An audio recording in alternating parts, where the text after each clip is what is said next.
everyone, and thank you very much for joining today's session. Now, that's e-assessment number 1. So I've shared with you a very simple, straightforward assessment that was done.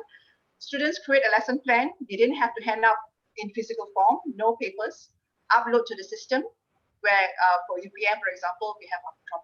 If you are from Nadi University, I'm sure you have your own learning management system. If you do not have a learning management system wherever you are, perhaps maybe just simple email to you, that will be fine.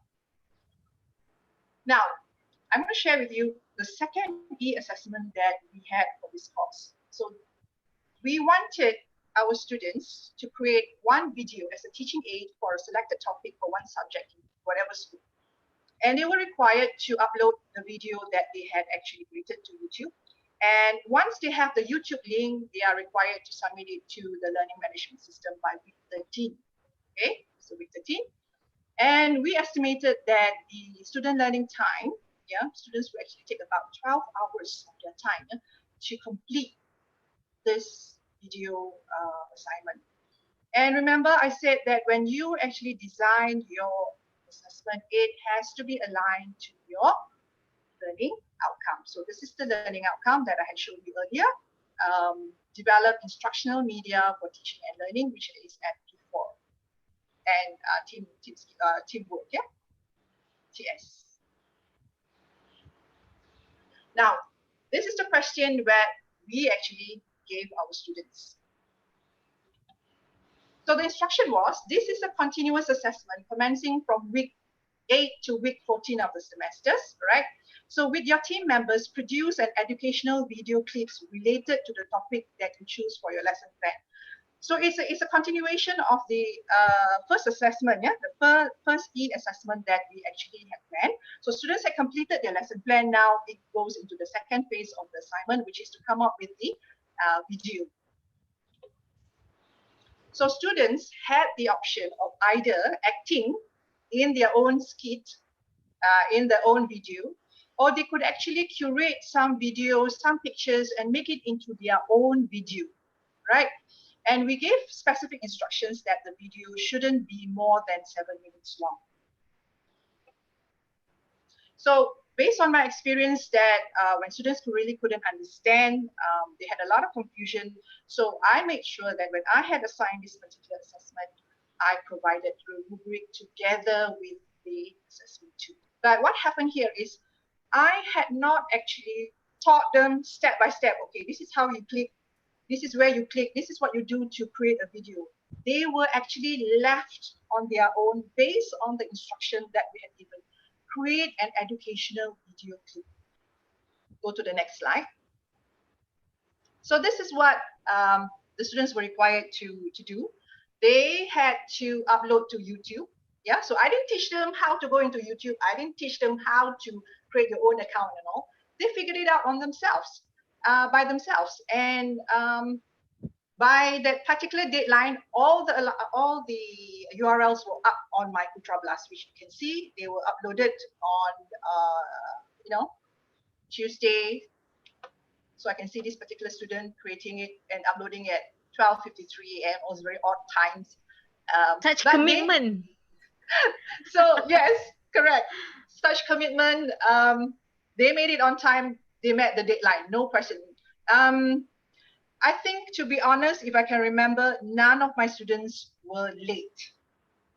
The only problem that they had, they couldn't upload to the Blast at certain time.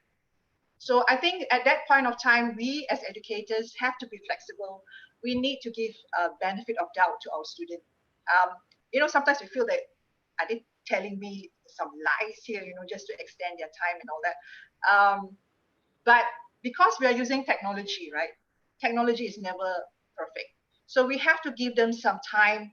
If they don't meet the deadline, okay, they contact me, right? They message me and they tell me that we are not able to upload. So I say, okay, I give you 1 hour to upload from now.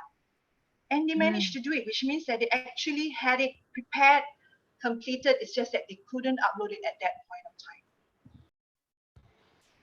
time. Okay, so now what I'm going to share with you is what happened at the implementation stage here. Like I said, when I had given the rubric to the students, so students had less confusion. They knew exactly what was required. But some hiccups happened, which I didn't expect. When I was doing the assessment, I was going to score, do the marking using the rubrics, I discovered that several of my students' videos were removed from YouTube for violation of copyright materials. So we as educators, we have to be very careful. We have to remind our students when they curate materials from the internet, they have to be aware of copyright materials, right? So out of the 51 students that I had, yeah, so there were about 7 to 8 groups because it was the group work. Only one group had this problem, violation of copyright materials, which means that when I click on that URL on the YouTube, it was just blank and there was this announcement on YouTube says violation, deleted because of violation of copyright materials. So apart from the violation of copyright materials, of course, you also have problems with the wrong links. Students giving me an incomplete links. So when you click, nothing comes out. Yeah. So I think what I learned from here, from my experience, when we want to give such kind of assignments, we need to get them to upload early, and we do our assessment early. Don't do it last minute because when you do it last minute, students may not be, contactable. So because I did it quite early during the marking, I had time still to tell the students. So students already balik kampung at that time, but I could contact them through WhatsApp. Get them to upload again. The one for this particular group who couldn't get it done on YouTube, they had to look for an alternative, another platform that would actually be able to, where they can submit their video, and they gave me the link. So all this was done within 24 hours. So I presume that the students had no intention of cheating.